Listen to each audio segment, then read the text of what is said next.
অনেক বেশি মজা লাগতেছে। একটু বেশি করে দাও। আমি অনেক দিন ধরে অনাহারে আছি। এই সুখটার জন্য আমি সবসময় ছটফট করি, এই সুখটা আমি পাই না।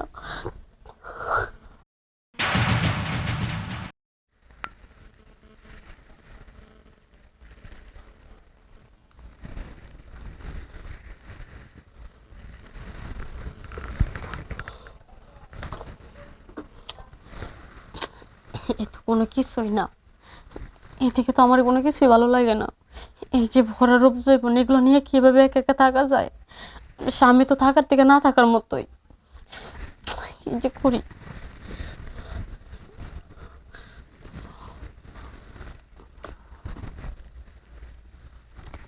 তোরই শরীরে তো আসলে এই রয়েছে, মেশিনে তো একই অবস্থা।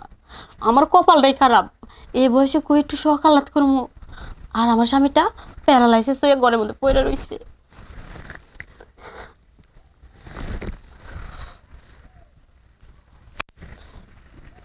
তোমার কিছু মন চায়?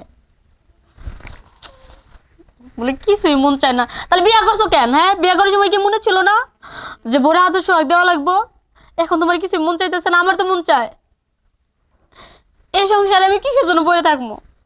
একটা মেয়ের বিয়ে হয়, স্বামী সংসারে আসে একটু সুখ শান্তি ভালোবাসার জন্য, আর আমার কপালে সেই সুখ শান্তিটাই নাই। কেউ ভবনের বউ চিল্লাচিল্লি করতেছে, সমস্যা কি?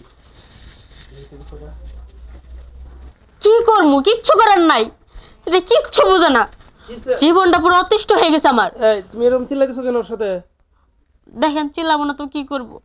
আমার হাজবেন্ডের প্যারালাইসিসে কতদিন ধরে পড়ে রয়েছে, আর আপনারই তো ভাই। এদিকে দেখেন, আমার কি আহামরি বয়স হয়ে গেছে? আমি কি বুড়ো হয়ে গেছি? এটা ঠিক আছে। এখন রোগ তো সব রোগ সুস্থতা সব হলো আল্লাহর হাতে, এগুলা তো কারো হাতে না। তোমরা দুজনে ভালোবেসে বিয়ে করছিলা, যাই হোক হঠাৎ করে রোগটা হয়েছে, ও তো আগে থেকে এরকম ছিল না। এটা হয়েছে, সুস্থ হয়ে যাবে, তাই বলে প্রতিদিন তুমি এইরকম যদি চিল্লাচিল্লি করো মানুষ কি বলবে? আশেপাশে তো অনেক দূর থেকে তোমাদের চিল্লাচিল্লি শোনা যাইতেছে, বুঝছো? আমি যে চিল্লাচিল্লি করে সেটা আপনি কান থেকে মানে দূর থেকে শুনেন, সেটা বুঝতে পারতেছেন, অথচ আমি একটুখানি ভালোবাসার অভাবে সব সময় ছটফট করে মরি। আমার বুক চাপা কত কষ্ট। আমার তো এসব আর ভালো লাগে না। আমি তো চাই যে স্বামীর একটু সুখ, একটু আদর, একটু ভালোবাসা পাইতে, কই আমি তো পাই না। আর সবই আমার কপাল, আমার কপালটাই খারাপ। না, এখানে কপালের দোষ দিও না তুমি, কারণ এটা তো একটা সমস্যা হয়েছে, সমাধান হবে, সব সমস্যার সমাধান আছে। আল্লাহ সমাধান? চাইলে ও সুস্থ হয়ে যাবে, সুস্থ হলে তখন তোমরা আগের মতো করে সংসার সাজাবা। এখন তুমি যদি প্রতিদিন এরকম চিল্লাচিল্লি করো, মানুষ, আমাদেরও তো একটা বাইরে মানুষ মানুষ, বুঝছো? মানুষ। আপনি শুধু আপনাদের মান সম্মানের কথা চিন্তা করলেন না, আমার দিকটা একটাবার চিন্তা করলেন না? আমি তো আপনাদের ফ্যামিলির মান সম্মানের কথা চিন্তা করে বাইরে কোনো কিছু করি না, বাইরে পরকীয়াতে লিপ্ত হই না। না না না, এই অসুস্থ স্বামীটারে নিয়ে দিনের পর দিন, বছরের পর বছর পড়ে আছি। আর কত এরকম চলতে থাকলে আমি আপনার ভাই সংসারে থাকবো না, চলে যাব। আর অল্প কিছুদিন ধৈর্য ধরো, আমি ওরে বড় একটা ডাক্তার দেখাবো, কথা হয়েছে, ঠিক আছে? কথা হচ্ছে ওইখানে। অল্প কিছুদিন না, দাঁড়াও দাঁড়াও, আমি এরকম করতেছো কেন? আমি এর থেকে বেশি দিন ধৈর্য ধরতে পারি। না না আর এরকম কেন করতেছি বুঝেন না আপনি? না, আমি আমার কথা শুনো। ঘটনা হইতেছে, আমি তোমার বাসর লাগি, হ্যাঁ, বড় ভাইয়ের মতো। অতএব তাতে কি হয়েছে? আশ্চর্য। একটা বাড়ি না না না না, এগুলো এগুলো সম্ভব না, কারণ হচ্ছে, একটা বার এই দাঁড়াও, আমি আসতেছি, শুনো। আর একটা বার না শুধু না, সুখ দিয়ে যাও না। এরকম করো না, তুমি থাকো, আমি তোমার বাসুরের মতো, মানে বড় ভাই, আপন বড় ভাইয়ের মতো দেখবে আমার চোখে, আমি তোমার ছোট আপন বোনের মতো। বড় ভাইয়ের মতো? আপন বড় না না, ভাই না তো। আমি তোমার আমার বোনের মতো দেখি। না না না, তুমি থাকো এখানে, আমি আসতেছি, এই দাঁড়াও দাঁড়াও, আসতেছি। ধ্যাৎ, কিচ্ছু ভালো লাগে না, আমার কষ্টটা কেউ বুঝে না। না বুঝলো ঘরের স্বামী, না বুঝলো ভাসুরটা। এত করে বললাম, একটু আদর ভালোবাসা চাইলাম, তাই দিল না। আমি কি টাকা পয়সা চাইছি? এ টাকা পয়সা তো চাই নাই, শুধু একটু ভালোবাসা চাইছি, সেটাও পাই না।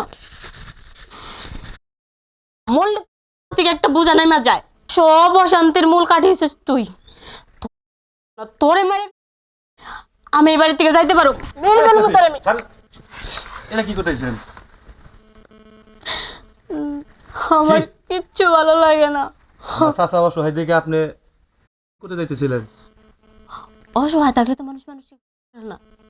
যখন একটা মানুষ যা চায় তখন সেটা না পারলে তখনই সে একটা মানুষ উত্তেজিত হয়ে যায়, তখনই তো সেই মানুষ একটা ভুল ডিসিশন নিয়ে নেয়। এই কারণে তো আমি ভাবছি যেটাকে মেরে ফেলবো, তারপরে আমি এই বাড়ি থেকে চলে যাব। সারে, আমার চাচা কি ইচ্ছা করে হতে উপর আল্লাহ তারে এরকম করে দিছে। জ্ঞান তো সবাই দিতে পারেন, সুখ তো আর দিতে পারেন না। পারবেন আপনার চাচার চাহিদা আপনি আমাকে পূরণ করে দিতে? ওইটা কি সম্ভব?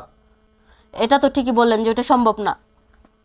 তাহলে আমি একটা মেয়ে মানুষ, আমার এখন যৌবন বয়স, এই বয়সে আমি একা একা কিভাবে থাকি? বুঝতে পারছি, সবই বুঝি। হাজার হলো আপনি একটা মেয়ে মানুষ, আমার চাচা অনেক দিন যাবৎ এভাবে বিছানায় পড়ে রয়েছে। চাচি, আপনি সবই বুঝেন, এটা বুঝেন না যে আমি আসলে কি চাই। তারপরেও বুঝেন না, আপনি আমার চাচি লাগেন তো, এটা সম্ভব না। আপন চাচি তো আর না, পাড়া প্রতিবেশী, তাতে কি হয়েছে? একটু ধরেন না আমাকে। আরে চাচা তো দেখতেছি তো। আর এটা দেখা না দেখা সমান, দেখলেও কিছু বলতে পারবে না। ঠিক আছে চাচি, দাঁড়ান দাঁড়ান দাঁড়ান।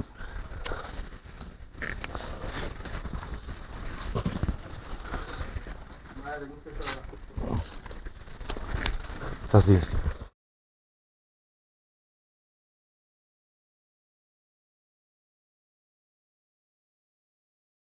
অনেক বেশি মজা লাগতেছে, একটু বেশি করে দাও। আমি অনেক দিন ধরে অনাহারে আছি, এই সুখটার জন্য সবসময় ছটফট করি, এই সুখটা আমি পাই না।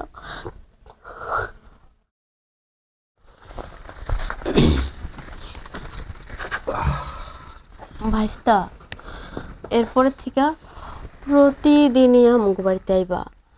আর যেহেতু তুই আমার স্বামী সুস্থ না হয় সে পর্যন্ত তুমি আমার এরকম সুখ দিয়া যাইবা।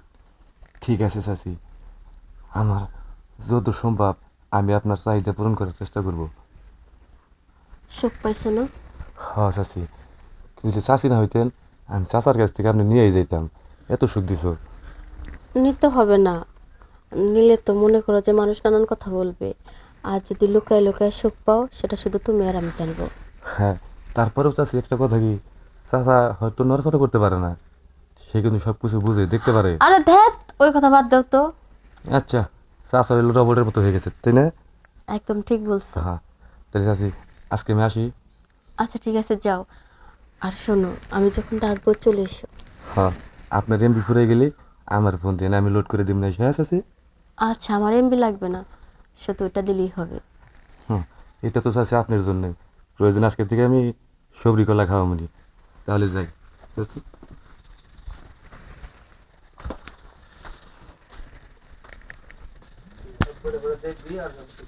হ্যাঁ, এখন থেকে তুই শুধু বসে বসে দেখবি, আর আমি শুধু সুখ নিব। আর তুই তো দেখার ছাড়া তো আর কোনো কাজ নাই, কিচ্ছু করতে পারবি না।